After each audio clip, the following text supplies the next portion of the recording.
México tenemos una de las legislaciones electorales más robustas del mundo. A mi entender, las campañas se encuentran sobre-reguladas y lo anterior genera que, prácticamente todos los participantes en un momento u otro, terminen violando la ley. Particularmente uno de los elementos que más se acusan en la actualidad es la guerra sucia al interior de las campañas. Sin embargo, bien a bien, no se define con claridad qué es la guerra sucia y cuándo existe un ejercicio sano de contraste o denuncia sobre aquellos que son figuras públicas y aspiran a la representación popular y, por tanto, legítimamente, deben ser sometidos a escrutinio. En México no tenemos claro el concepto de guerra sucia en las campañas electorales. Con la llegada en el 2000 de la transición democrática y el surgimiento de la competencia electoral efectiva comenzamos a vivir fenómenos nuevos. Así, mientras crecía la proyección electoral del entonces jefe de gobierno del Distrito Federal, Andrés Manuel López Obrador, el gobierno de Vicente Fox comenzó a orquestar, desde el poder, todas las medidas que consideró necesarias para evitar que éste llegara a la presidencia de la República. En aquel momento se utilizó de manera sistemática el aparato de Estado y sus instituciones para inclinar la balanza en contra de uno de los contendientes. Además se contó con la colaboración permanente y sincronizada de los medios de comunicación para difundir información en contra de López Obrador,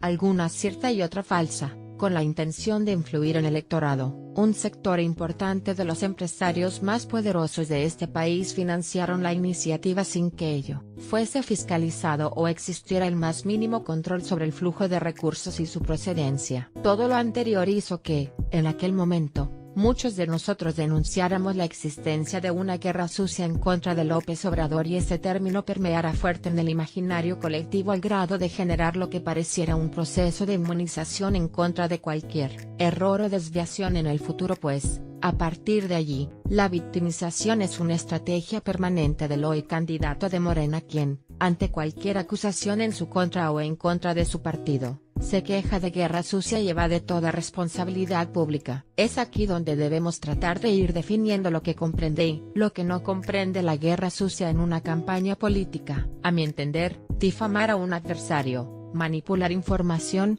imágenes o video, difundir elementos que se sabe son falsos, de manera intencional, usar recursos ilícitos para ello pueden ser parte de lo que consideremos guerra sucia. Invadir la esfera de lo público para atacar a un adversario con temas que son parte únicamente de su vida privada, o peor aún, de sus familias, solo con la finalidad de dañar su reputación o imagen también son elementos de guerra sucia que debemos condenar. De la misma manera el uso de las instituciones con fines políticos para beneficiar a un candidato, pero sobre todo para perjudicar a otros son parte de la guerra sucia. Lo es también el uso faccioso de los medios de comunicación. Creo que algunos de los elementos clave estarían en la veracidad de la información, y en el respeto a la esfera de lo público y lo privado. También es fundamental en esto el uso parcial o imparcial de instituciones públicas y el papel de los medios que debieran tener objetividad en su análisis. Eso no implica ausencia de posición política, son elementos distintos que deben ser abordados en otro análisis. Difundir información negativa de un candidato,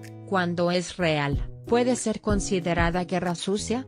Pongo algunos ejemplos de días recientes. El senador Miguel Barbosa, precandidato a gobernador de Puebla por parte de Morena, es captado un video organizando la movilización de gente a un mitin, tomando nota también de los recursos que se emplearán para ello. Eso Morena lo ha denunciado como acarreo en otros contendientes. En el caso de Barbosa, acusó de guerra sucia al medio, que lo difundió y aquellos que lo hemos criticado. ¿Fue falsa la información?